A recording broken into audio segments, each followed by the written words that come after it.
Next on Worcester News Tonight, thousands gather to celebrate an all-star experience in the city. We have all the action at tonight's Fan Fest. Plus, a serious car accident in Worcester. A woman is killed and police are investigating. Good evening. Thanks for joining us. I'm Olivia Lemon. A Worcester woman is killed after the car she is driving collides with 3 other vehicles. The accident happened Wednesday afternoon, and witnesses say it appears the woman was having difficulties in the moments leading up to the fatal crash. Our Patricia Nicholas has the story. Actually, I was scared and I was like blare off. My airbag came, so I didn't see anything for about 5 minutes before I realized there was a big problem. Eric Doku was on his way to visit a friend when he says he saw a blue Jaguar coming fast down a hill off of Blackstone River Road. With top speed. So when I saw that car coming, I knew there was a problem. So I made an attempt to avoid that car. Doku only suffered a couple of bruises. He says the Jaguar hit an SUV, swerved into him, and flipped over. The woman was on the floor. I think she wasn't in her seatbelt, so she came off the car. Benedict Atta was riding his bike home. He saw the accident and identified the woman as a family friend.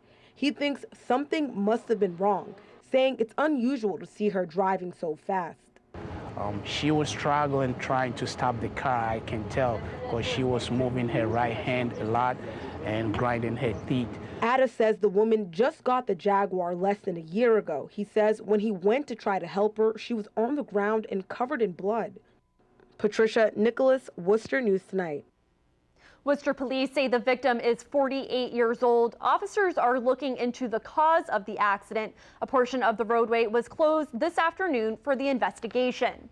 A North Brookfield man pleads guilty to multiple charges, including 4 counts of aggravated rape of a child in Worcester Superior Court Wednesday.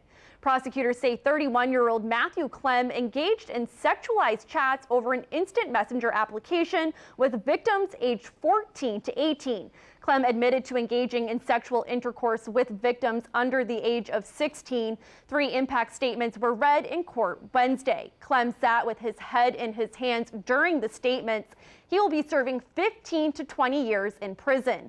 Clem also faced a judge in U.S. District Court Wednesday morning on multiple charges and was sentenced to 20 years on the federal charges. A 16-year-old man is in stable condition after being shot in Worcester. Officers responded to the area of Laurel Street around 1 this morning. That's where they found the 16-year-old victim lying on the ground with a gunshot wound to the leg and hip.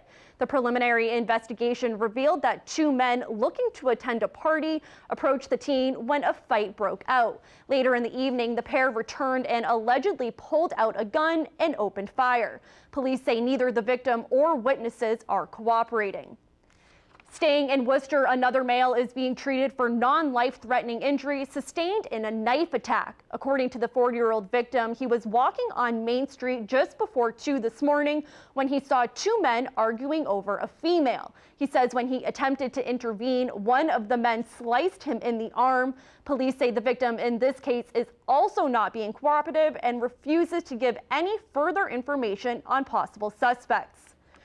Thousands were out at Fitton Field tonight for the FCBL All-Star Game. The Worcester Bravehearts hosted tonight's event, which included the game, a home run derby, and a fan fest for those in attendance. Our Jennifer Zarate was there and has more. Fans of all ages gather at Fitton Field to see some of New England's best collegiate baseball players. Gates opened at 4 p.m. for the Futures League All-Star Experience, where players took to the plate as scouts and fans looked on. Tickets also included entrance to a fan fest. The idea came up about closing down Fitton Avenue and making it, we're all familiar with what the Red Sox do with Yawkey Way, so that was kind of the foundation of the idea. Worcester Bravehearts Assistant General Manager Anthony Cahill says hosting this year's All-Star Game is a first for the Bravehearts, and they wanted to make it special. So to fill the space, we thought what better idea than to include our community partners. 365Z Foundation is a local organization working to spread acts of kindness as a community-wide movement. The foundation's president, Rosemary Ford, had an important message to kids and players at Wednesday night's game. commit a simple act of kindness every single day to make a difference in someone else's life. And this is one of the best ways to do it, where we're in front of a very large population, especially of children, which is where which tends to be our target audience. Bravehearts management says including kids in their festivities is important to the team. Bringing that together, the community partners mixed with the children's entertainment is kind of how it all came together. I've been stopping at every booth and enjoying the bouncy houses. Fun Fest is happening all night, followed by fireworks at the end of the game. Kids we spoke with said they'll not only be enjoying the game, but the fun as well. In Worcester, Jennifer Zarate, Worcester News Tonight. Thank you, Jenny. Worcester is one of 3 cities in Massachusetts who are looking to add future art projects. The city is partnering with Future City, and today they gave its CEO a tour of downtown.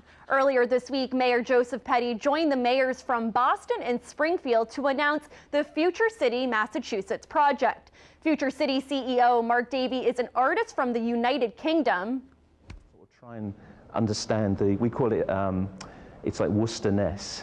What would be the essence of the city, and how do you draw that out, and how do you make that the sort of some of the driving factors for a modern 21st century place?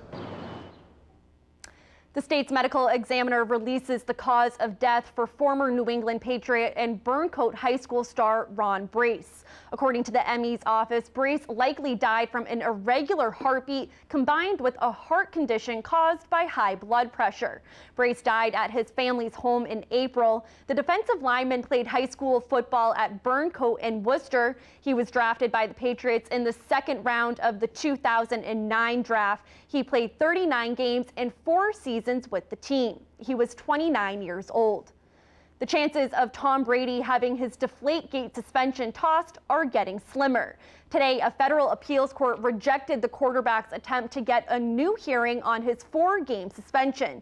Back in April, a 3-judge panel ruled NFL Commissioner Roger Goodell was within his powers to suspend Brady for his role in letting air out of footballs used in the 2015 AFC Championship game.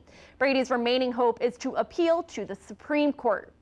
This is a decision Patriots fans have been anxiously waiting for, especially since the start of the season is just weeks away. Now, as it's more likely than ever, Brady will sit out. Many are putting their faith in his backup, Jimmy Garoppolo. Michael Rosenfield reports from Gillette. I don't think they should worry about it anymore at this point. I mean, if he's gonna have to sit out the 4 games, just go ahead and do it. Some fans say just end Deflategate here and move on. Others, though, not yet ready to throw in the towel. Unacceptable. I think he's a great man. He's a great team player, and I think he's innocent. I think that they're going after the wrong person for the wrong thing. Tom Brady's options starting to be very limited. An appeal to the U.S. Supreme Court is possible, though. Should Tom go all the way to the Supreme Court? Why not? You know, I mean, I think he has a case. I'm not sure the Supreme Court has time for it, but I think it's worth a shot to have him listen. If Brady does have to pay the price for Deflategate and sit out the first 4 games of the season, it could be on backup Jimmy Garoppolo to lead the team to victory. I think it's going to be fine. Have faith in Garoppolo. I think it's going to be fine. You know, whether, Brady's there or whether he's not, because I think it's a team effort. So right now it's anybody's guess what Tom Brady's next move may be, still waiting on some sort of official comment from the quarterback or his legal team. In Foxborough, Michael Rosenfield, Worcester News Tonight. Tonight, we're hearing from an elderly woman who police say was assaulted and robbed outside of a store Tuesday evening. The attacker then led police on a long foot chase before facing a judge today. Our Brittany Schaefer spoke to the victim in an interview you'll only see here. This never happened to me before. 78-year-old Florence Bakerless was robbed Tuesday night outside of Dollar General in Dudley. Police say a man shoved her and left her bleeding on the ground. Somebody had approached this woman as she was going out to her vehicle and knocked her over and took her pocketbook and fled on foot. And before I could even find my key, he came and grabbed my pocketbook.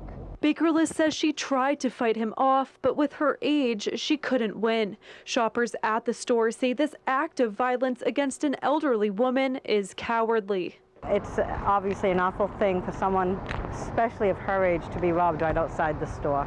I got bruises all over, and my arm had to have 2 stitches.